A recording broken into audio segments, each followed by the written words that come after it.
할렐루야. 오늘도 예배하는 저와 여러분 하나님이 축복하시고 은혜를 베풀어 주실 줄 믿으시기를 주님의 이름으로 축원합니다. 아멘. 할렐루야. 광야에 찾아오시는 하나님이라는 제목의 말씀을 가지고 함께 은혜를 나누고자 합니다.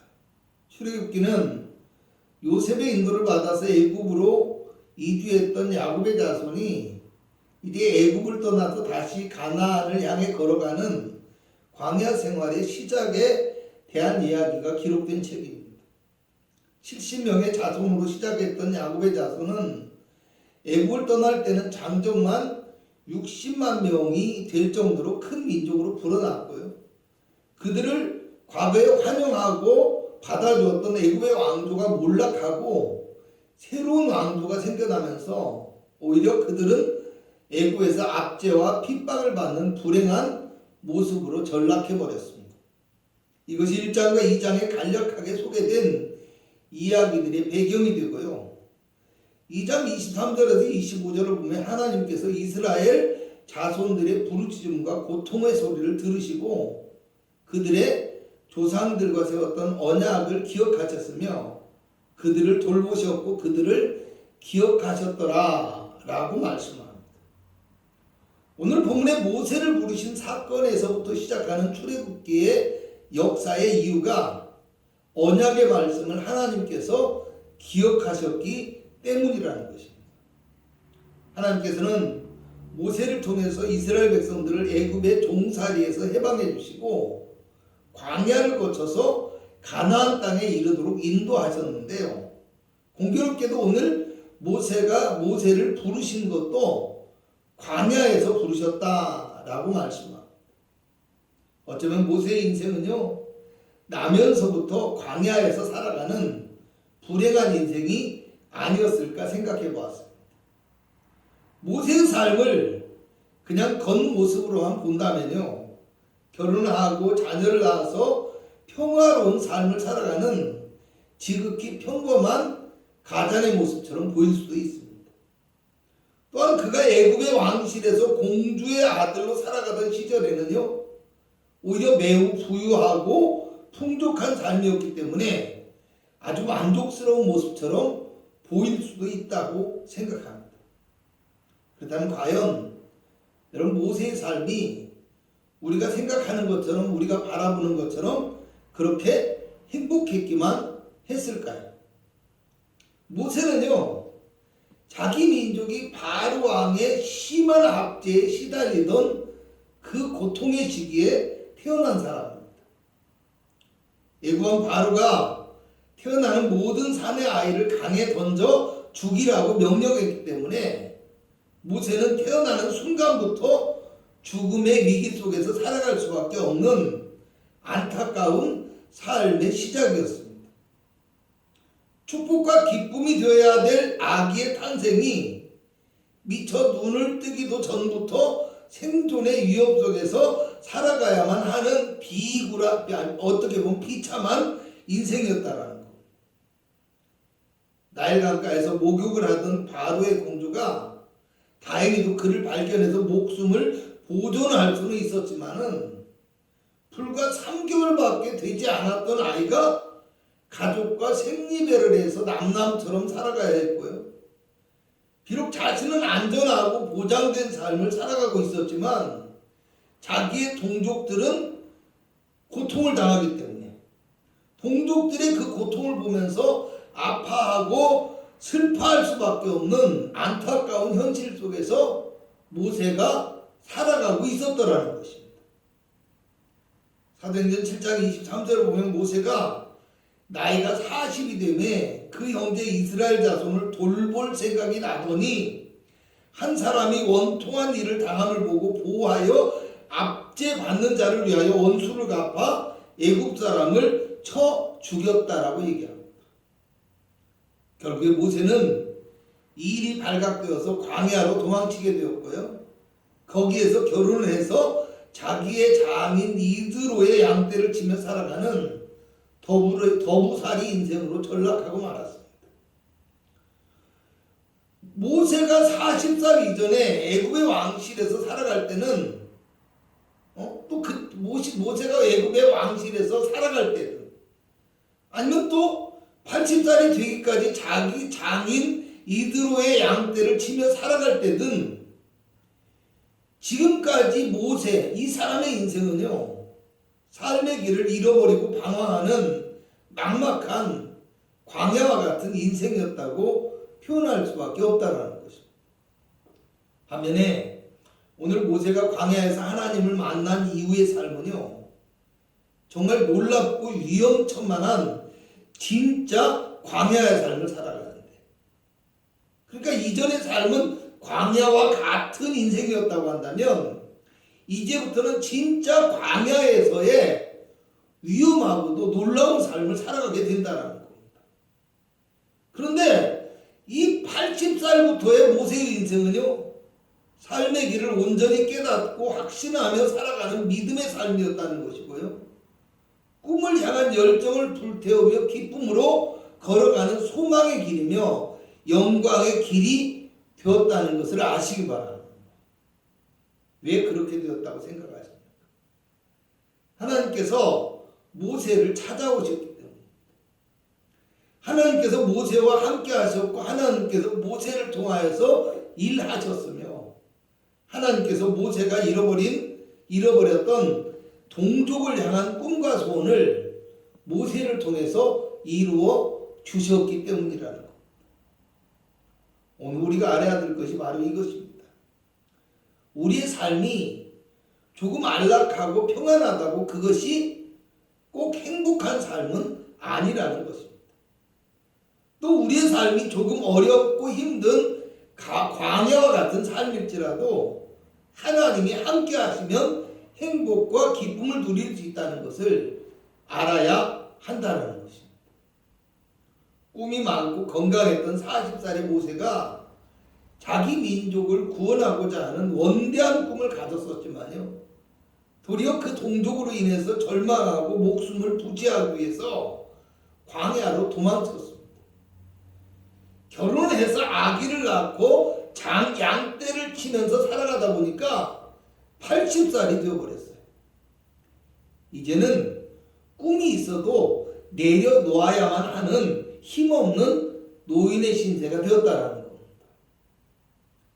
인생의 길을 완전히 잃어버리고 그저 먹고 사는 데만 급급한 모세에게 오늘 하나님께서 떨기나무 불꽃 가운데서 나타나셔서 모세야, 모세야 하고 부르셨다고 합니다.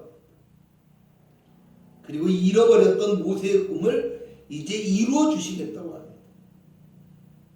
그의 민족을 향한 하나님의 약속을 이루어 주시겠다는 것입니다. 오늘 우리도 이와 같아야 한다고 생각합니다. 비록 우리가 힘들고 고단한 광야와 같은 세상에 살아가면서 꿈은 고사하고 먹고 살기도 힘든 어려운 현실에 놓여 있지만, 광야에는 모세를 찾아오신 하나님께서 오늘 우리에게도 찾아오셔서 말씀하여 주심을 믿으시기 바랍니다. 오늘 우리도 지금 이 자리에 찾아오시는 하나님을 만날 수 있어야 된다는 것을 기억하시기 바랍니다.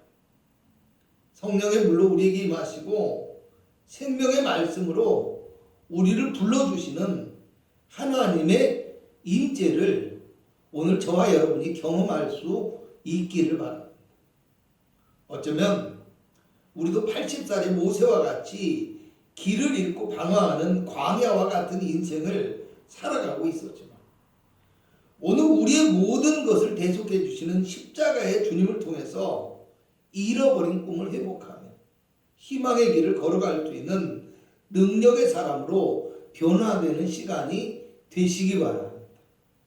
그러므로 오늘 우리는 광야와 같은 세상에서 우리를 찾아오시는 주님을 만나기 위해서 알아야 할 것이 무엇일까?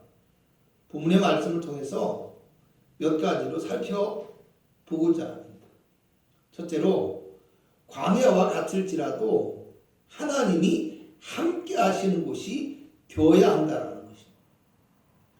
본문 1절을 보면 모세가 하나님의 산 호렙에 이르렀다고 합니다. 호렙은요, 모세가 하나님을 만난 곳이고 하나님의 부르심과 약속을 받은 곳입니다. 또한 하나님께서 이곳에서 출애굽한 이스라엘 백성들과 언약을 세우셨고 율법을 주셨으며 그 언약의 증표로 10계명의 돌판을 주신 곳이기도 합니다. 그런데 이 호렙은 이름부터가 황량하고 건조한 곳이라는 뜻이고요. 광야의 가운데 위치한 척박한 바위산인데 오늘 이 성경은 뭐라고 합니까? 그곳을 하나님의 산이라고 말씀합니다. 본문 5절을 보면 하나님께서 모세에게 이 일로 가까이 오지 말라. 내가 선 곳은 거룩한 땅이니 내 발에서 신을 벗으라고 말씀하십니다. 하나님이 구별하시고 하나님이 임재하시는 거룩한 성전과 같은 곳이라는 것입니다. 오늘 우리가 알아야 할 것이 바로 이것입니다. 우리의 삶의 현장이 오늘 모세가 살아가는 것처럼 황량하고 척박하며 절망할 수밖에 없는 환경일지라도 하나님이 찾아오시며 임재하시면 거룩한 성전이 되어질 수 있다는 것을 알아야 한다는 사실입니다. 또 우리가 살아가는 바로 그곳에서 하나님을 모시며 찬송하며 믿음의 산 제사를 드리는 거룩한 삶을 통해서 하나님의 약속과 꿈을 허락받는 놀라운 역사를 경험할 수 있기를 바랍니다. 또 우리가 살아가는 그곳에서 우리가 하나님을 예배하고 모실 때 그 예배하고 모시는 그 자리가 하나님의 거룩한 성전이 되어지며 하나님의 축복과 능력이 나타나는 기적의 자리가 되어질 수 있다는 걸 믿으시고 우리의 마음에 하나님을 온전히 모시고 우리의 삶에서 온전히 하나님을 예배하는 참된 믿음의 성도가 되어질 수 있기를 바랍니다. 그러므로 여러분 아무리 힘들어도 낙심하지 마시기 바랍니다. 아무리 어려워도 포기하지 마시기 바랍니다. 끝까지 예수님 붙드시고 끝까지 믿음을 지키며 하나님께서 이 광야에서 나와 함께 하심을 믿고 확신하며 살아갈 수 있으시기를 주님의 이름으로 축원합니다. 두 번째로요. 광야와 같은 우리에게 하나님께서 찾아오셔서 구원하여 주신다는 것입니다. 7절에서 8절을 함께 읽어봅니다. 여호와께서 이르시되 내가 애굽에 있는 내 백성의 고통을 분명히 보고 그들이 그들의 감독자로 말미암아 부르짖음을 듣고 그 근심을 알고 내가 내려가서 그들을 애굽인의 손에서 건져내고 그들을 그 땅에서 인도하여 아름답고 광대한 땅 젖과 꿀이 흐르는 땅 곧 가나안 족속, 헷 족속, 아모리 족속, 브리스 족속, 히위 족속, 여부스 족속의 지방에 데려가려 하노라. 아멘. 애굽 땅에서의 고통을 보고 부르짖음을 듣고 근심을 알았다고 합니다. 그래서 그들을 인도하여 약속의 땅으로 데려가겠다고 합니다. 우리가 기억해야 할 것은 하나님께서 이스라엘 자손을 애굽에 있는 내 백성이라고 이야기합니다. 하나님이 그들을 구원하시는 이유는 그들이 하나님의 백성이기 때문이라는 것입니다. 본문 10절을 보면 모세에게 이제 내가 너를 바로에게 보내어 너에게 내 백성 이스라엘 자손을 애굽에서 인도하여 내게 하리라 이렇게 말씀하십니다. 오늘 우리가 알아야 될 것이 바로 이것입니다. 우리의 인생이 아무리 광야와 같아도 우리는 하나님의 백성이며 그리스도의 사람이기 때문에 하나님께서 반드시 찾아오시고 우리의 고통과 부르짖음에 응답하여 주실 것이라는 사실입니다. 어쩌면 모세도 광야에서 홀로 방황하고 있었던 것만은 아닌지도 모릅니다. 서로 모세 자신은 살기에 바빠서 꿈을 다 잃어버린 것처럼 보였을지라도 하나님은 모세가 광야의 삶을 배우며 양을 인도하는 과정을 통해서 광야에서 하나님의 백성들을 인도할 지도자로서 준비하게 만들어 주셨다는 것입니다. 그럼 우리 여러분, 아무리 힘들고 어려운 환경 가운데 있어도 하나님이 나를 찾아와 주시고 일하실 것을 믿으시기 바랍니다.